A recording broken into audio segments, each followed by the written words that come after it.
June.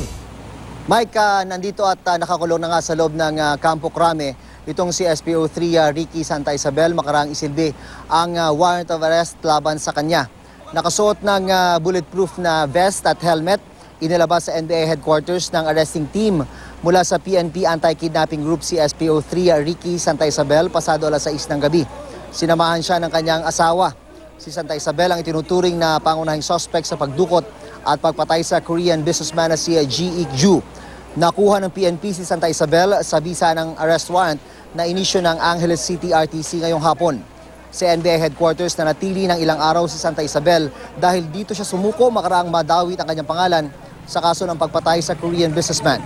January 17, naglabas ng resolusyon ng Department of Justice na kitaan umano ng probable cause si Santa Isabel at 6 na iba pa.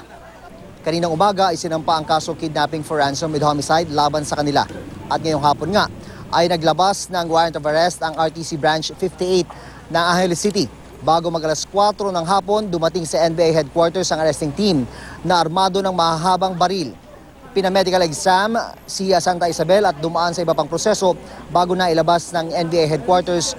Ayon yan kay Superintendent Alan na Makapagal, ang leader ng arresting team. Nakiusap din daw ang mga abogado ni Santa Isabel na tapusin muna ang kanyang affidavit sa NBI headquarters. Habang wala pang commitment order mula sa korte, pansamantalang ikukulong si Santa Isabel sa detention facility ng Anti-Kidnapping Group sa loob ng Camp Crame, ang headquarters ng PNP.